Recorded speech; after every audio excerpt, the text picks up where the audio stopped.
everybody. Apologies for the late starting of this webinar. We had some technical difficulties that we tried hard to resolve as quickly as we could. Welcome to the City Guilds webinar. My name is Susie Gray. I am a technical advisor for City Guilds, working in the health, social care and childcare sector. Today we're going to be talking about the Key Stage 5 Level 2 and Level 3 technical qualifications designed for learners interested in pursuing a career in early years and childcare.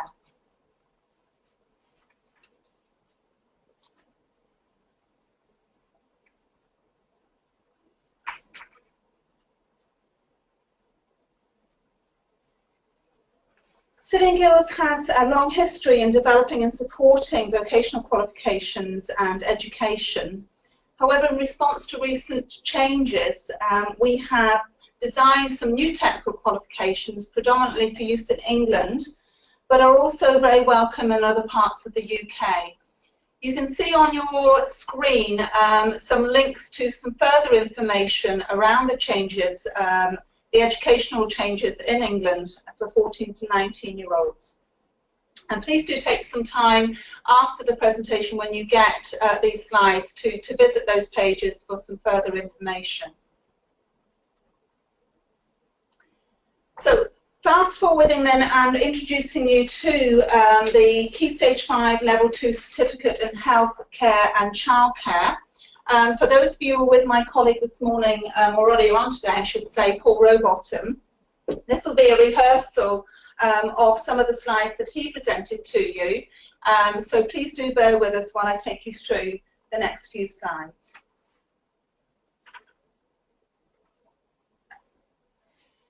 So Key Stage 5, Level 2 and Level 3 qualifications at City and Guilds do follow some preset design principles laid down by the, in support of the Department for Education's requirements. And these are universally applied to all of our technicals. You'll see that we have for the early years sector a Level 2 technical at 360 guided learning hours. And later on we'll be talking about the Level 3 technical, which is available both at 540 and 1080. All of the qualifications are available and graded in pass, merit, distinction and distinction star. And learners are invited onto the programs if they want to pursue a career in one of the vocational areas. So not the same as GCSE and A-levels, but very much part of that learning journey. The qualifications do have external assessed components, sitting at 25% for the technical certificates and 30% for technical level qualifications. And they must also include a degree of synoptic assessment, and I'll walk you through those components as we progress through the presentation today.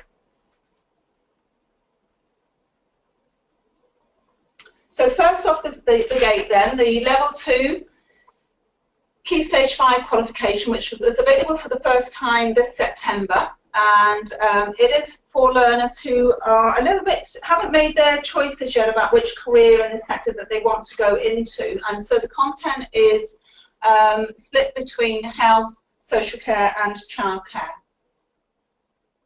360 GH, as I said, and the City Guilds number, if you want to look for it on our qualification pages, is 362520.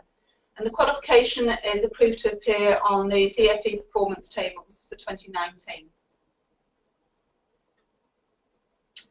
As I said, we also have a Level 3 qualification available, and it is the Level 3 Advanced Technical Diploma in Early Years Care and Early Years and Childcare, and the Advanced Technical Extended Diploma for the Early Years Practitioner. And it's the extended diploma that offers practitioners a full license to practice, so they can exit and be ready for work as a qualified practitioner once they've completed the full requirements of the 1080 qualification. However, our Level 2 certificate in healthcare, care and childcare is designed for learners, as I said, who haven't yet made a choice as to which part of the sector they feel that they want to develop further skills in. And so they would complete this qualification to give them a flavour of each of those areas of practice. 360 GLH, and you can see there that we have got some employer support for the qualification across all of those disciplines. And you can see that there is a link there on the screen so that you can visit the web pages in which you'll find the qualification handbook and its exemplar assessments. The Level 2 qualification is a hybrid qualification because it includes areas of consideration for both health, social care and childcare, providing learners with the core Level 2 knowledge and key skills that we believe are necessary for them to commence a career in any of those three sectors and build then on that knowledge and expertise as they progress on into Level 3 or onto an apprenticeship. So we think it gives them a good grounding starting point and grounding position for them to make some choices as they progress further on in their programme of study.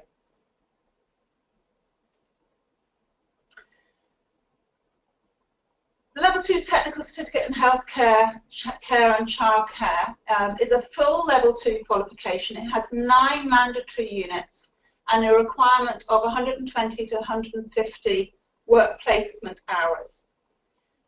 Recognised by employers and endorsed by those employers, and provides a clear pathway into work because it does equip those learners with that specialist knowledge and skills. But its main purpose is for employment and for progression onto our Level 3 technical qualifications, either in healthcare or in early years. And so it does give learners that grounding point for them to start making decisions. As you see on your screen there, learners will complete 9 mandatory units, a mixture of GLH, 90, 60 and 30 GLH, and those units will give learners an opportunity to explore all of that key knowledge that we know is important for them to make some choices and make decisions, but also to make sense of what they're seeing when they're out on their work placement. You can see that the 90 GLH unit is the biggest unit there, the first one, and that is because it's introducing learners to the full range of services that they would encounter within the sector of healthcare and care. Unit number 2 is about getting an understanding and an insight into what it is to work with babies, children and young people and their families in the sector of care and education. So that does incorporate some introductions to children when they are in education, or children when they are in a social care or looked after environment, babies when they're in nursery or preschool or full-time nurseries, and children when they are in school. So the full spectrum is looked at there. So it gives learners a full opportunity to explore all the dynamics that they might encounter when thinking about a career in this sector. You'll see there at Unit 3, learners will learn about the values and beliefs and behaviours that they need to understand in order to work as a professional within the sector. And we look at the values and beliefs both from a social care perspective and from an early years perspective. And there are some key differences between the two, so that's why both are there. The rest of the units are fairly predictable. Draw your attention to Units 8 and 9. Unit 8 is about the principles for theories of human growth and development, and Unit 9 is about developing resilience to help learners understand that working in social care and health in early years requires them to be able to cope with those environments and to manage their stress levels and all of the things that we know might challenge them within the career. So it gives them an opportunity to explore those. Because they're working alongside very vulnerable people, it's essential that before they go out on work placement, we do require them to have progressed through their DBS checks so that they can engage fully in their work placement opportunities. To accompany the work placement hours, and as I said earlier, 120 to 150 hours is what we would expect for our level 2 learners, we have created a placement workbook, and that is to help them, support them through that process, so they can undertake work experience within any of the settings, any parts of the sector, and we would encourage them to have that opportunity. So they can do work experience, they can do voluntary work, or they can indeed be in paid employment in any of the sectors. And there is some examples of colleges offering the level 2 to 19+ learners via the advanced learner loans. So there are multiple opportunities and ways for learners to undertake their work placement. What's key here, though, is that there is collaboration and partnership between you, the provider, and the employers, so that learners are supervised and managed well when they're out on placement, and that they've got a clear idea of how they should be behaving and some objectives that they need to fulfill, and that they are behaving in a way that is in line with the codes of behaviour and conduct that we would have within the sector. We explore this in more detail in the qualification handbooks, and they are available on our website. But also we have, as I said, developed a workbook to support learners on work placement. And the workbook is a requirement for learners to complete as part of their programme of study. It does feed into a degree into the synoptic assessment, so it's important that learners do complete it. And that will help them to formulate their thinking and their responses when they are being assessed. So it is possible for learners to complete the qualification having worked in one aspect of the sector, but we do recommend that learners get as much broad of experiences as possible so that they can make best use of this workbook and then stand the best opportunities for success in their synoptic assessment.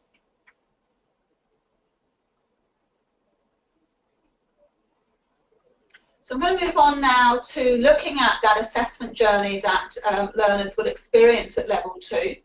And all of this information is available on our website, and the slides that follow do incorporate some links that we hope you will find useful.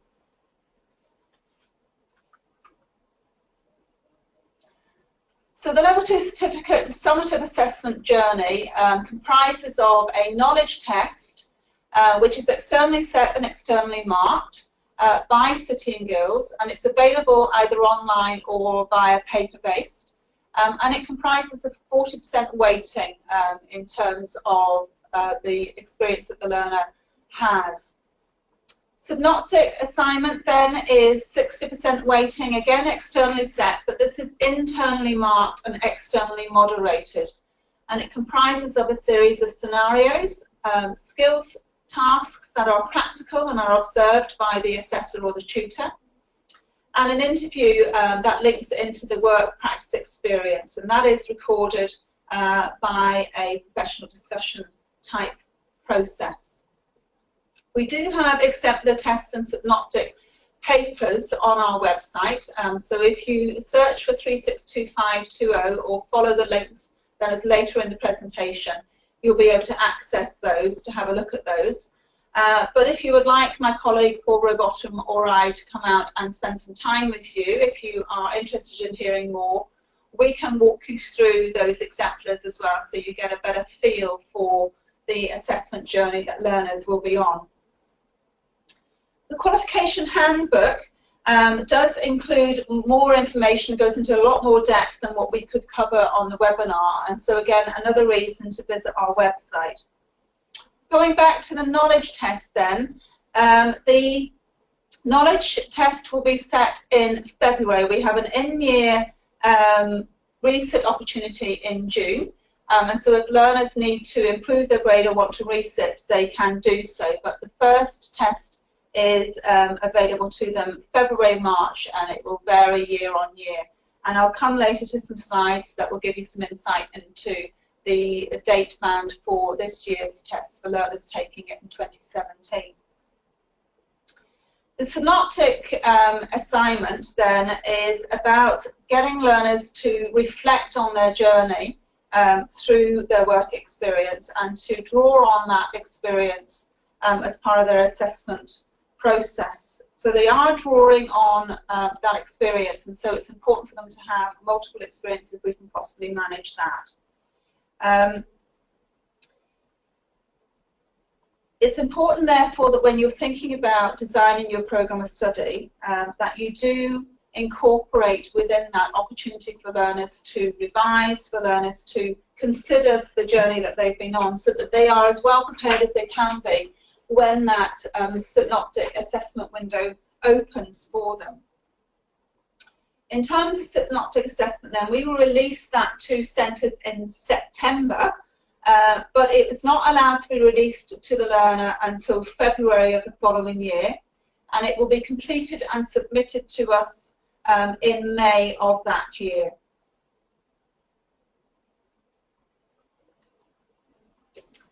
So here is the key assessment dates for learners that are currently on programme, and we provide these in advance to centres so that you are able to consider those dates year on year and then put your planning and support around those dates to ensure smooth delivery. So you can see there that the learners were able to be registered this year on the 4th of September, and we released the synoptic assignment to centres in and around the same time. There's booking windows for exams and booking windows for synoptics, and those date ranges will change year on year. The deadline for booking the exams this year was the 30th of November, so you can see there is time for centres to consider and make sure learners are registered on the right programme and are undertaking the right learning journey. This second slide really is about the key assessment dates that centres currently delivering the programme will experience in September 2018.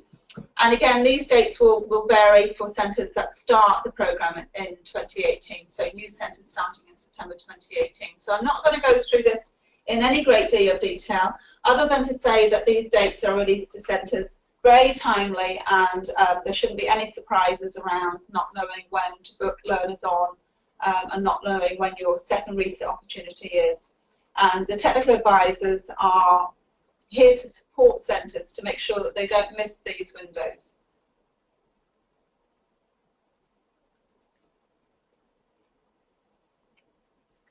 So moving on then to the Level 3 Technical Diploma in Early Years. Similar to the Level 2, the same design principles apply, and we have available a 540 and a 1080 qualification at Level 3. The 540 component nests within the 1080, so it does provide an early exit point for those learners that need to exit the programme at the end of Year 1. However, the results of Year 1 are used as a comparative exercise for Year 2, and therefore do have an impact. And learners must pass all of Year 1 in order to progress to Year 2, unless there are extenuating circumstances where they may need an extension.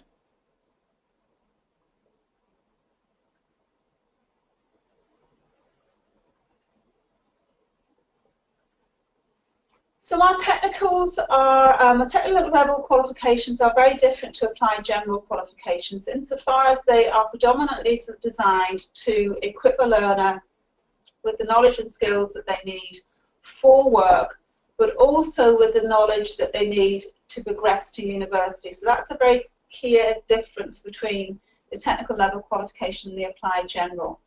Having UCAS points means that the learner completing the City Guilds Technical Qualifications can apply to universities, and later on there is a slide outlining those universities that are pleased to accept learners with the City Guilds Technical Qualifications.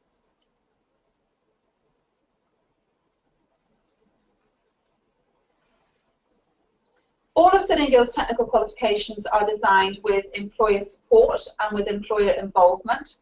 And you'll see there on the screen those employers that have helped us on our journey to develop our Level 2 qualification and our level 3 qualification to varying degrees. And in fact, PACEY was the main organisation that provided the final letter of support for our submission to the regulator.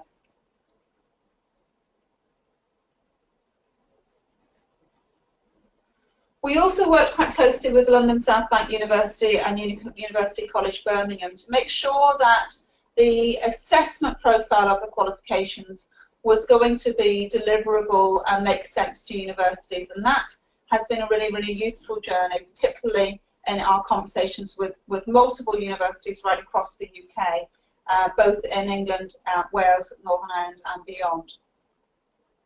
At the moment we have 3 centres that are currently delivering the qualification. We have the Lakes College in West Cumbria, Sussex Downs College and Swindon College, all who have learners that have completed year 1 and are now in year 2 of their qualification.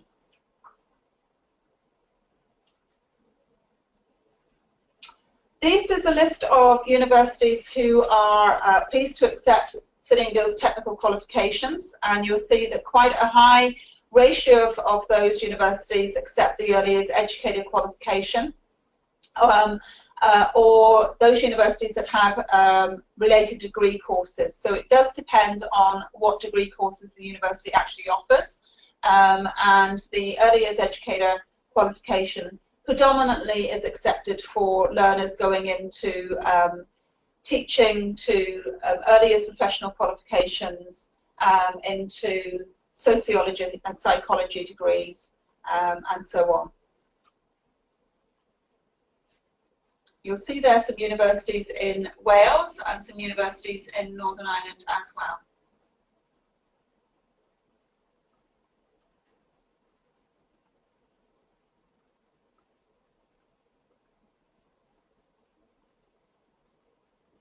So in terms of the level 3 then, the assessment of level 3 is very different to the level 2 qualification that we have looked at. The units in year 1 are listed on your screen now, and you can see that they are all 60 GLH, with 540 being the total. Learners undertaking the year 1 or the 540 qualification must undertake 365 hours of assessed placement, and that is evidenced via a portfolio, and we give you a portfolio exemplar for you to follow, so that learners are generating the right type of evidence. If you remember, I did say that this qualification is unique insofar as it offers a full license to practice at level 3, and so once a learner completes the 1080 journey, they will have a full level 3 license to practice. So it's important that the assessed placement hours are delivered, and that the evidence is available for that. And that will be externally moderated at the end of each year. Learners who have successfully completed year 1, as in the 540 qualification, can choose to progress to year 2, and will complete 12 further units, 11 mandatory units and 1 optional unit from a choice of 3. And they will also undertake a further 365 hours of occupational placement. You'll notice the units in year 2 include units that are around reflection and units that are around research, but also those units that tie into the main curriculum areas. And that is because learners that are on year 2 predominantly are thinking about a career in university next. And so we need to make sure that the units in year 2 enable that progression and enable learners to develop the skills that they will need in year 1 of their university career, which is why reflection and research and theory does appear in year 2. And there are components, small components of reflection and research in year 1 also, and the more traditional theories are looked at in year 1 as well. But we look at the contemporary theories and the emerging thinking in year 2, which does give learners a really strong grounding for those psychology, sociology degrees, and also for those who are thinking about teaching, early years teaching.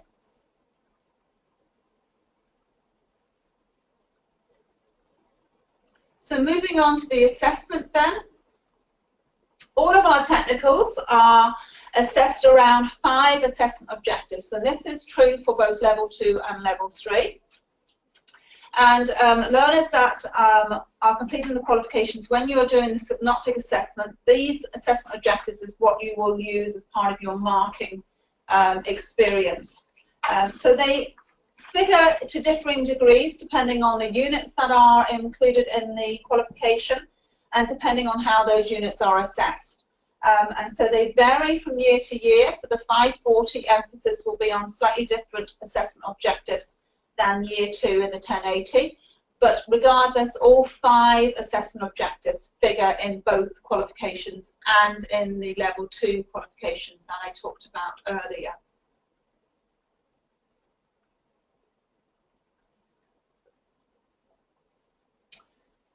So the level 3 assessment incorporates that portfolio that I talked about earlier, that is about the license to practice component, but it also includes an exam, and the synoptic assignment for our early years level 3 qualification is a longitudinal study. For learners who are completing the 540 qualification as a standalone qualification, they will complete the exam, they will complete the synoptic assignment, and they will submit that synoptic assignment for external moderation, and they will also submit their portfolio. All learners will have to demonstrate that there has been some employer involvement in their journey, and we do require centres to keep a record of that in line with the Department for Education's expectations. As I said earlier, it is a requirement for learners to fully complete and succeed in year 1 before they can progress to year 2.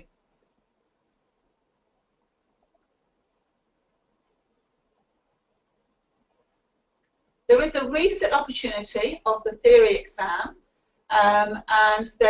but there is no resit opportunity for the synoptic, but there is a rework option within the synoptic because it's a longitudinal study in early years. So that does give learners a little bit of flexibility that perhaps isn't visible in some of our other technical qualifications. But the thing to remember is that the theory exam has a in-year resit opportunity, and the professional portfolio does need to be submitted in June, which is where the 365 placement hours would be verified.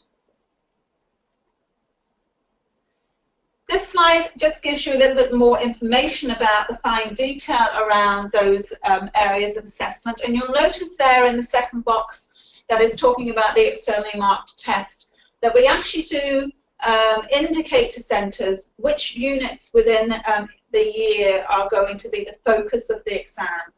And within the qualification then it does give you the weighting against each of those units. So you will have a very clear indication of the level of difficulty in the exam from unit to unit, and that will help with your programme of study.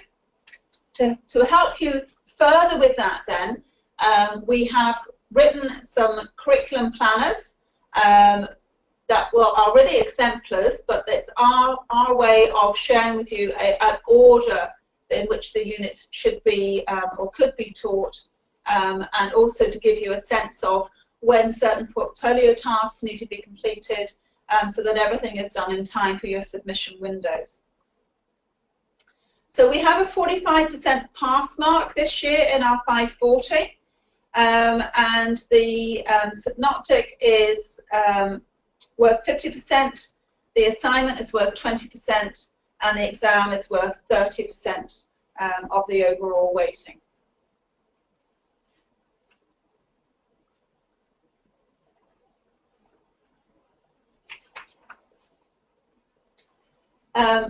In second year, the 1080 qualification, so learners can register onto the 1080 and do a full 2-year program, or they can register onto year 1 540 as a standalone program. So if they were registering onto the 1080, they would have to do all of the expectations in year 1, and then in year 2 they would have an optional assignment to do. They would complete their longitudinal study, and they would have a research assignment to do as well. They would also have to complete further work that demonstrates employer involvement, but because this is a license to practice, it is fairly straightforward. Our experience tells us it's fairly straightforward to get that employer involvement. And it can be something simple as employers giving witness testimonies, or employers coming into college and providing some teaching, some sessions, some micro-teaching. So, you know, there are a number of different ways that employer involvement can happen throughout this qualification. You'll see there on the screen that there are 3 optional units are listed there. A learner selects one out of those 3. And we've been very careful at how we have selected those optional units, because we're very conscious that learners may want to be exiting into employment, and so there's an optional unit there to help those learners that feel that actually, you know, university isn't for them yet, and they want to go out into the workplace. We have included an optional unit around the use of technology in early years, and that's because employers are telling us that technology is very much part of the everyday in early years these days, and also the expectation that practitioners will support a child's emerging technology skills. The third optional unit is about supporting children in an early years setting that are acquiring a language, and that very much bumps into the interest that we have out there around children's language skills, children's communication skills, but also those children who are acquiring English as a second language as well. Similar to Year 1, your synoptic will be released to centres in September, but not released to learners until February, and it will be submitted in May. The exam opportunity will start February-March time with a resit opportunity in June, and your professional portfolio will be submitted in June as well. So for those learners who are registering onto the 1080 qualification and are not stepping off at the end of Year 1, they will only submit their synoptic assignment once. So they will submit it in the second year, not in the first year. So that's a fairly long piece of work, and therefore careful consideration around the motivation of learners and keeping close to the learner and the employer as they progress through that synoptic assignment would be critically important.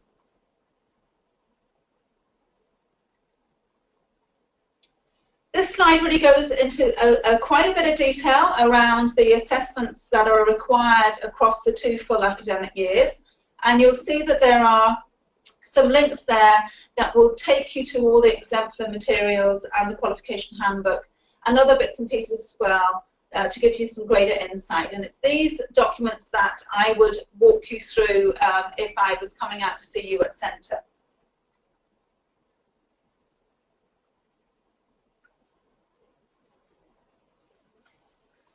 And so you'll see here that this slide is talking about UCAS points, and our level 3 qualification at 540 and at 1080 has UCAS points.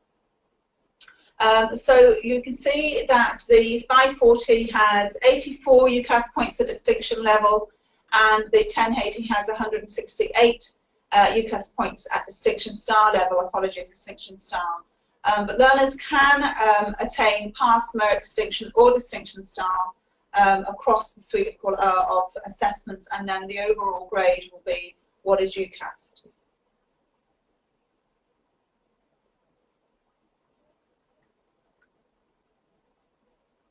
So moving on then, just to give you some insight into some levels of support and examples that we have that will help you with your choice and your decisions. If you want to become approved, there's a process that you do need to follow, and that really is about submitting, completing and submitting a qualifications approvals form through the Wall Garden, and our quality team will receive that and start to process it. The quality team will either then send out an external quality assurer to check that everything is in place, or they'll undertake a desk-placed approvals process, depending on the level of risk that is perceived in the centre. So if you're a centre that's worked with City Guilds for a long time, it may well be that you experience a desk-based approvals process. But if you're new to City Guilds or new to this type of qualification, it's more likely that an external quality assurer will go out to visit you. Step 5 is then if your approvals is granted, then that's great and you will get further support. If your approval is not granted, then again there will be further support to get you through the approvals process, and that could be a simple action plan. It could be something that a technical advisor could support you with. It might mean more training, it might need more resources, it might be something around the occupational expertise of your delivery team. But we will hold your hand at every stage, and you will be very, very clear about the things that you need to address in order to become approved. Once you are approved, then you can start delivering and registering learners, but in that window between approval and registration, you will have access to occupationally expert technical advisors to help you set up your program and help you make sure you're getting as much out of the support documents and resources that City Guilds can provide.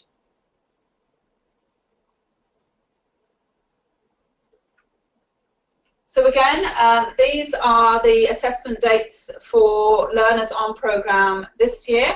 But what I really want to draw your attention to is the statement at the bottom of the screen, which refers to a welcome pack. And we release a welcome pack to centres as early in the academic year as we can, usually September.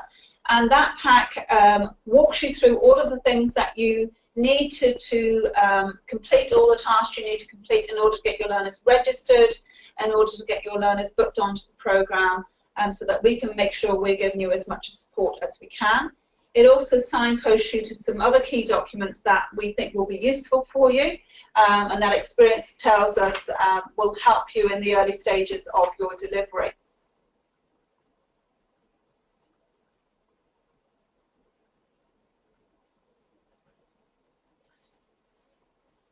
We do have a team of technical experts, as I referred to, and we do have a moderation support team as well, and their contact details are on the screen along with their email address. And the technical moderation support team is on hand to deal with internal and external queries regarding the moderation process of the technicals. But they also do other things as well. They give support around qualifications approvals, they give support around the use of the moderation platform, and the moderation platform is where you would upload evidence and upload your results from internal moderation. And so the technical moderation support team are there to help, and we do encourage centres to build a relationship with our moderation support team as quickly as they can during the approvals process and beyond. So really this slide is really more of a summary of the assessment process for the qualifications that we've talked about. And it's also about some of the additional information that we will give to you. So we do produce an exam and synoptic timetable yearly, and we've shown you an example of that. We have incorporated a second assessment window, which is in year, to allow flexibility for learners, so that learners know exactly whether they've succeeded or not in year, and then you can book their resit opportunity. Our synoptic assignments have been built we're in partnership with employers because they are about equipping learners with those skills that employers feel are crucial and essential to the sector. As I said, your external assessment is available online and paper-based. Predominantly short answer questions, but there are a mix of multiple choice and stretch challenge questions in there as well. And we can give you support on how to mark and quality assure that process, standardize that process for internal moderation. For learners who are extremely capable and want to do a lot more than what is in the qualification itself, there is an option for those learners to undertake our Level 3 Extended Project Qualification, and it is very well received by higher education institutes as well, because it gives learners that insight into what it is to set up a project and to undertake a bit of research and put research proposals together. So it's a very useful qualification, but really only for those learners who have got the time in their programme of study to undertake it. The 1080 qualification for EYE is fairly challenging on its own, but there will be some learners who can complete that quite quickly, and therefore might have a little bit of time in which this extended project qualification would be useful for them. This slide really is to give you a little bit more information around funding, and so I'm not going to go into very much detail there, other than to say again that some colleges are delivering the level 2 certificate to 19+ learners, predominantly in afternoon and evening sessions, because they can access the advanced learner loan. So all of our technical qualifications are funded as it appears there on the screen.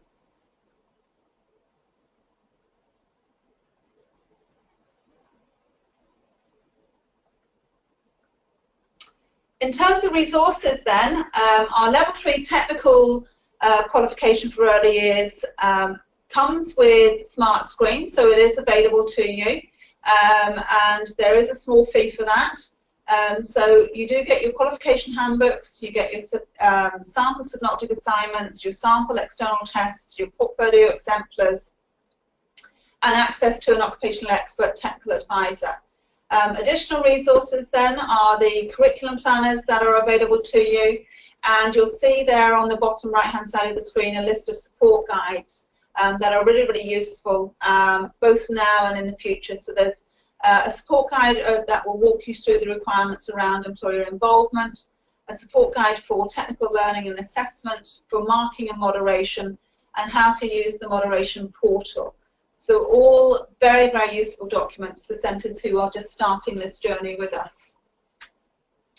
We do also offer in-house events for tutor support, and they can be available both as bespoke at individual centre level or as a collective in a type of a network opportunity. So it depends on where centres are situated across England.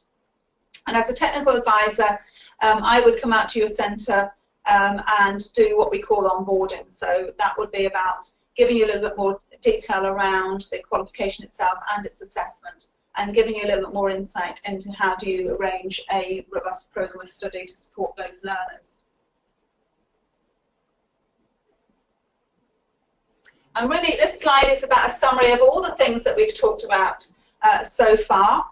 So really not much more to tell you there. Other than everything is available on the website, and we can arrange a demonstration of our smart screen resources if that's something that you would find useful. So please do get in touch if you think that that's something you would like to see ahead of becoming approved.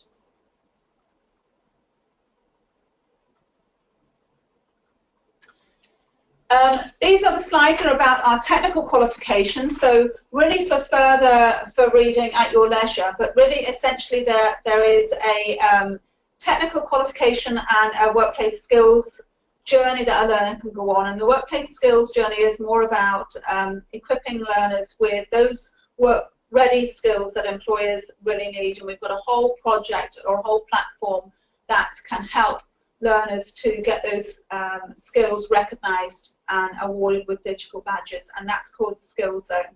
And so if you'd like to get some more information about that, please do contact your business manager, or indeed contact myself or my colleague Paul Rowbolton. TechBac Experience is about a holistic programme that's designed for success. So it's about capturing the knowledge and understanding and the hands-on experience and the assessment and credentialing process through open badges, so that learners have got a robust programme of study that they go through, and that they can demonstrate that to employers and to universities.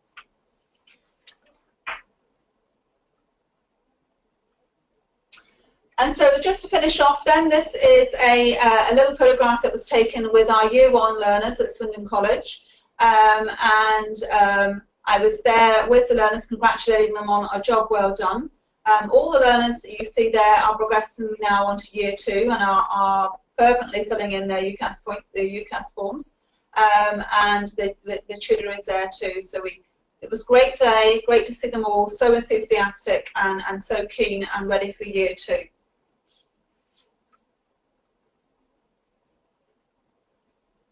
So really, before we take some questions, you can see here on the screen that I've listed my contact details and the contact details of my colleague Paul Rowbottom. Both of us are available to give you some further advice and support. I look after the north of the country, Paul looks after the south of the country, but really in essence we can find ourselves right across England and the UK, so it will depend on availability.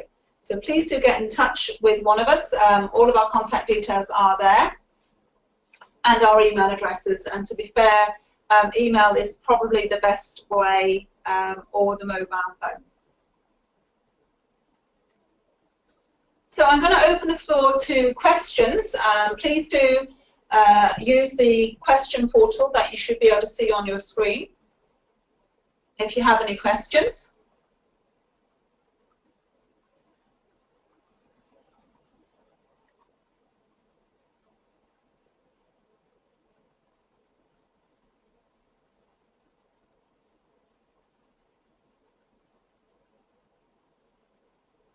I just see a question coming in there. Is the technical support free? Yes, absolutely, the technical support is free. That's something that myself and my colleague Paul Rowbottom do. And really all you need to do is contact us and book a slot with us, and we will come out to you, usually for a day, but we will work with you on that. We can also do short meetings by Skype, if that's something that would be more amenable to you.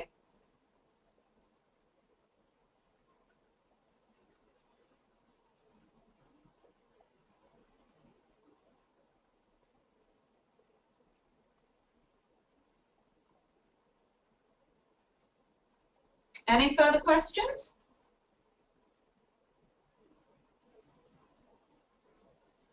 There's a question here, is there any unit assignments in the level 2? In fact, there are no unit assignments in the qualifications. Our qualifications are assessed through the synoptic process, and so we don't require unit assignments to be completed. Some centres will use unit assignments that they've developed themselves as part of the formative assessment process, but we do not require them as part of a mandatory journey that a learner's on. We do have in our smart screen is designed from unit to unit, and there are end of unit quizzes and things in that, but again that's for formative assessment process, not for summative assessment.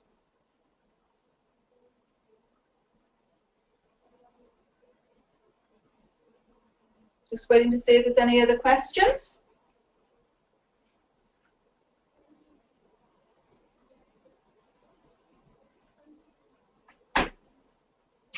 Just remains for me to say then, thank you very much for your patience and giving our late start and for your attendance at the webinar today. My understanding is that the slides will be with you within 7 to 10 working days, and I look forward to hearing from you in the next day or so, or week or so, to come out and see you if you would like to learn more or indeed to become an approved centre. So thank you very much for your attendance, and have a great afternoon.